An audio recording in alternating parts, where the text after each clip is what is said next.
Did you know that one of the top confidence boosters for freelance writers to reach out to their dream clients is updating your website and LinkedIn copy? And I'm going to take you step by step through shifting your copy from red flag magnet to diamond client attractor by the end of this year. I'm Mandy Ellis, and I built a six-figure freelance writing business, and now I help other freelance writers hit five-figure months with dream clients without the burnout, stress, and overwhelm. This is the number one thing. You need to speak the same language as top clients. I call this my tuning fork technique. So your building confidence comes from meeting those clients on the same level, not expecting them to come down to where your copy is right now. We have to have that deeper understanding of those green light clients, green flag clients, I call them diamond clients, and how they talk. This is a really important piece to connecting the dots for those top clients to show them that you're the right fit for them. And you are looking for that transformation. You are looking for your content to be the transformation of working with you. So what that means is that you're looking for what is going to happen when they work with you, right? You're combining your skills with the projects you work in, with the niches, with the results. Comments, these could be comments and subscribers, increasing those, increasing likes, increasing leads, or sales or downloads. There's a whole bunch of things that we're combining here, but we are speaking the same language as our clients, the things that they want. It's not just a clean copy magazine article. It's not just creating more content for content's sake. It's not taking things off their plate. It is connecting the reason why they're creating content with the result they're going to get from doing that content with working with you. And if you have ever focused on those things like, oh, I'm just going to write clean, error-free copy, or I won't make mistakes, or I'll do it quickly, or you put a lot of I sentences into your copy, or you're saying things like taking work off their plate, give me a thumbs up. I have definitely made that mistake. I had my copy like that for way too long. But the truth is, it's not the same thing that your diamond clients will say. Freelance writing clients don't care as much about that. Yes, it's an annoyance, but the whole goal of content marketing or copywriting or even editorial content is a result of some kind. It's not someone reading and leaving the page and going about their day. That's not it. It doesn't matter what type of content you create, there's always a result.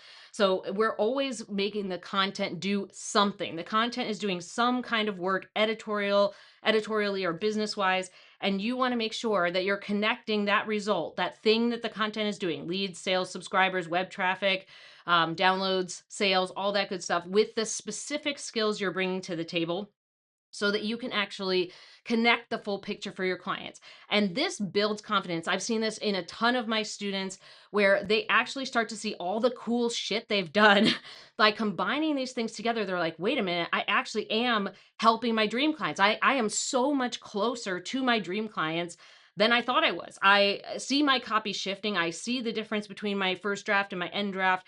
I see like my dream clients and I are much closer together than I thought.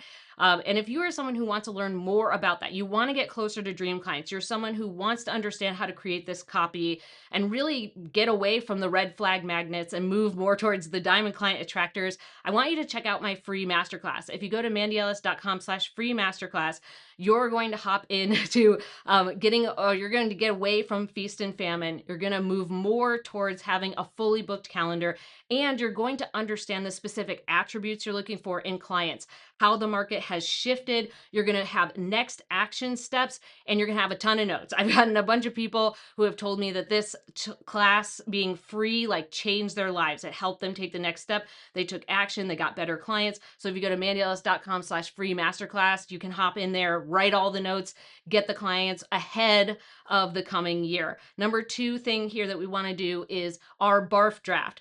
I avoided this for so long. I was very much, when I started as a writer, that I was like, oh, I'm just going to try to write the perfect first draft. And it would take forever. Yes, I would be sort of near the word count. I'd be like 100 to 300 words over the word count. And I'd be like, cool, editing is going to be easy. But the writing process took forever. So when we're creating this better LinkedIn and website copy, especially if you really want to see transformation and you really want to build confidence from your red flag content now to your diamond client attracting content later, You need to barf everything out, to write down all the skills that you have. And those skills can come from like, how did you do the work, or things that you're bringing to the table in the process of doing your work, or interviews or questions or thoroughness, all those things, the projects that you've done, the clients you've worked for. And we just want to barf all that out in one thing. Blech, just put it all on the page. We don't want to edit ourselves. We don't want to judge ourselves. We don't want to critique ourselves. The whole point is to get all of the laundry in your head that's washing around on the page. That's it. We're not going to dry it. We're not going to fold it. We're just going to dump it out. This really helps you see more of what's available. When we're going through a lens of critiquing and judging and being critical and trying to edit while we write, you miss a lot of things, and you take for granted all the skills and experience that you're bringing to the table that your clients really care about.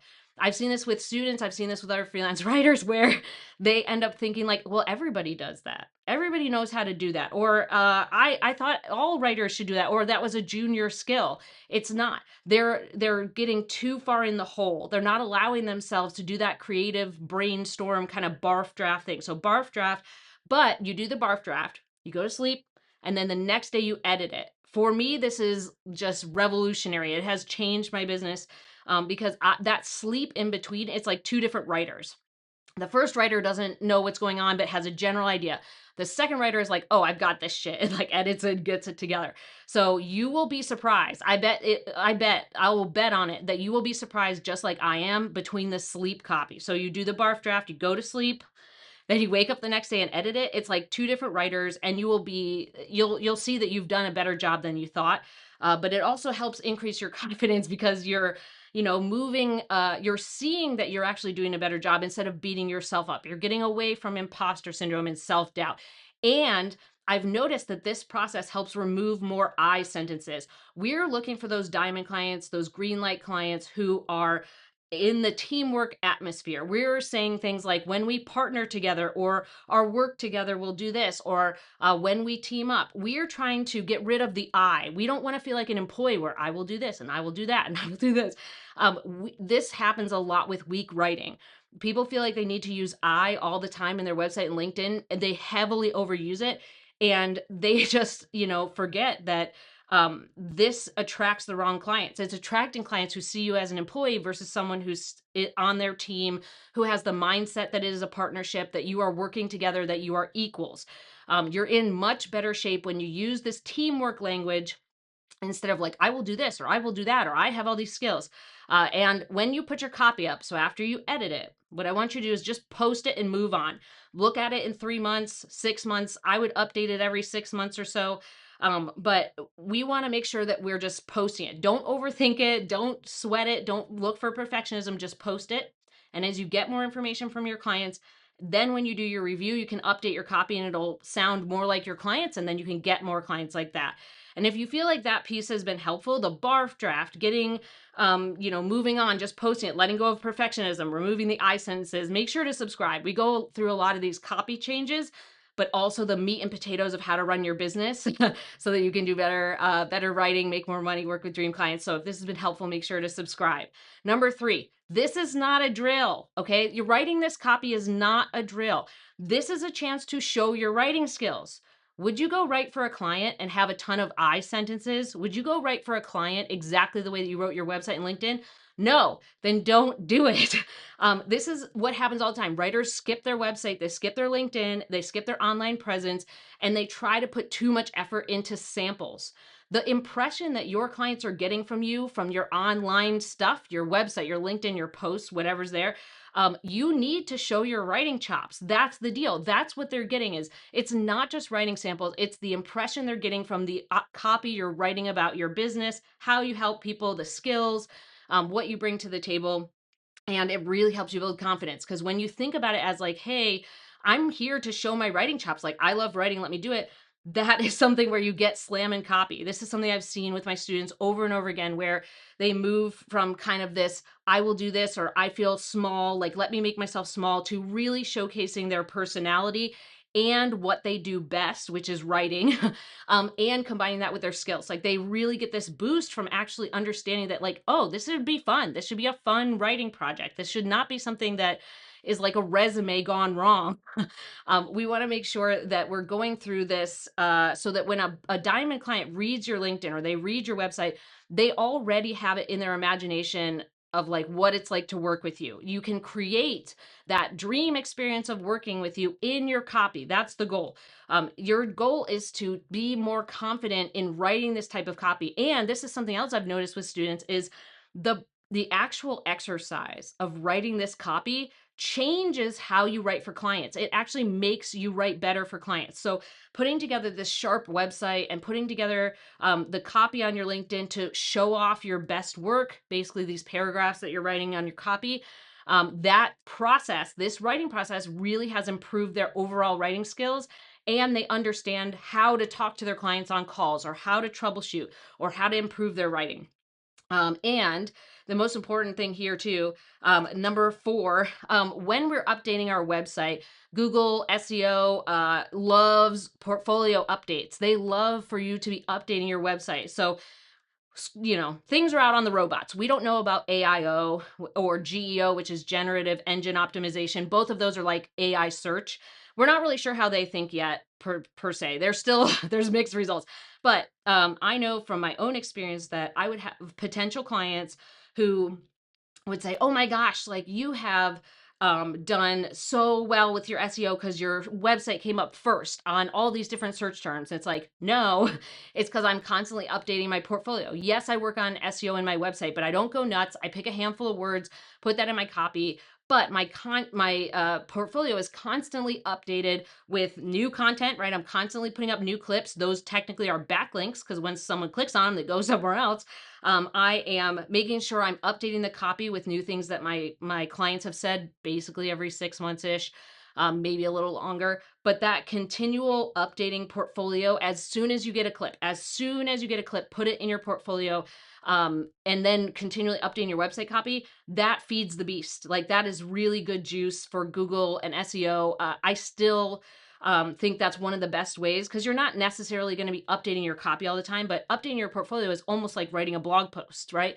It's pulling attention to Google saying, "Hey, I'm updated, tell everybody." And the more you can do that, the more updates you have, you're pulling that traffic and SEO. And I want you to remember that you need to be pulling traffic and getting help with that SEO because there are other websites that you could use. There's like Authory or Contently or the Muckrack or a bunch of others. But that's the problem is they don't show up in search.